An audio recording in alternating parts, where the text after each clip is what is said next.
Welcome to ಸಾಶಿ-ಕುಕ್ಸ್. ಇವತ್ತು ನಾನು ಮೂಲಂಗಿ ಬಜ್ಜಿ ಮಾಡಿ ತೋರಿಸ್ತಾ ಇದ್ದೀನಿ.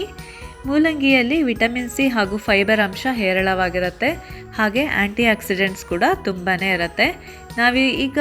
ಇವತ್ತು ನಾವು ಯೂಸ್ ಮಾಡ್ತಾ ಇರೋದು ಹಸಿ ಮೂಲಂಗಿಯನ್ನು. ಹಸಿ ಮೂಲಂಗಿ ತಿನ್ನೋದ್ರಿಂದ ನಮ್ಮ ಆರೋಗ್ಯಕ್ಕೆ ತುಂಬಾ ಒಳ್ಳೆಯದು. ಓಕೆ, ಹಾಗಾದರೆ ನಾವು ಈ ರೆಸಿಪಿ ಹೇಗೆ ಮಾಡಿದ್ವಿ ನೋಡೋಣ ಬನ್ನಿ. ಮೊದಲಿಗೆ ಒಂದು ಮೂಲಂಗಿ ತಗೊಂಡಿದ್ದೆ, ಅದನ್ನು ಚೆನ್ನಾಗಿ ತುರಿದಿಟ್ಕೊಳ್ಬೇಕು. ಓಕೆ, ತುರಿದಾಗಿದೆ. ಇದನ್ನು ನಾವು ಸೈಡಿಗೆ ಎತ್ತಿಡೋಣ. ಇದಕ್ಕೆ ಒಂದು ತಡ್ಕ ಮಾಡ್ಕೋಬೇಕು. ಅದಕ್ಕಾಗಿ ಒಂದು ಸಣ್ಣ ಪ್ಯಾನ್ ತಗೊಂಡಿದ್ದೆ, ಅದಕ್ಕೆ 1 ಟೀ ಸ್ಪೂನು ಆಯಿಲ್ ಹಾಕ್ಕೊಳ್ಳೋಣ. ಹಾಗೆ ಅದಕ್ಕೆ 1 ಟೀ ಸ್ಪೂನು ಸಾಸಿವೆ ಹಾಕ್ಕೊಳ್ತಾ ಇದ್ದೀನಿ. ಸಾಸಿವೆ ಸಿಡಿದ ಮೇಲೆ ಅದಕ್ಕೆ ಸ್ವಲ್ಪ ಹಿಂಗನ್ನು ಆ್ಯಡ್ ಮಾಡ್ತಾ ಇದ್ದೀನಿ. ಓಕೆ, ಇದಕ್ಕೆ ಈಗ ನಾವು 1 ಟೀ ಸ್ಪೂನು ಕಡಲೆಬೇಳೆ ಹಾಕೋಣ.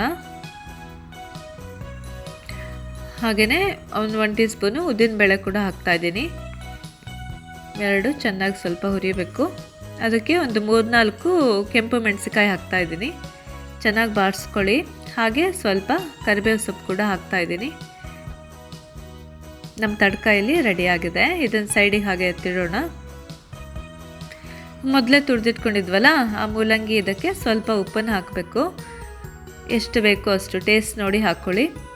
ಹಾಗೆ ಅದಕ್ಕೆ 3-4 ಟೇಬಲ್ ಸ್ಪೂನು ಮೊಸರನ್ನ ಆ್ಯಡ್ ಮಾಡ್ತಾಯಿದ್ದೀನಿ. ಆಯಿತಾ, ಇದು ಪಲ್ಯ ಕನ್ಸಿಸ್ಟೆನ್ಸಿಯಲ್ಲಿರಲಿ. ಇದಕ್ಕೆ ತಡ್ಕವನ್ನು ಆ್ಯಡ್ ಮಾಡ್ಕೋಬೇಕು. ಈಗ ನಮ್ಮ ಮೂಲಂಗಿ ಬಜ್ಜಿ ರೆಡಿಯಾಗಿದೆ. ಇದನ್ನು ನಾನಿವತ್ತು ಚಪಾತಿ ಜೊತೆ ಸರ್ವ್ ಮಾಡ್ತಾಯಿದ್ದೀನಿ. Thanks for watching.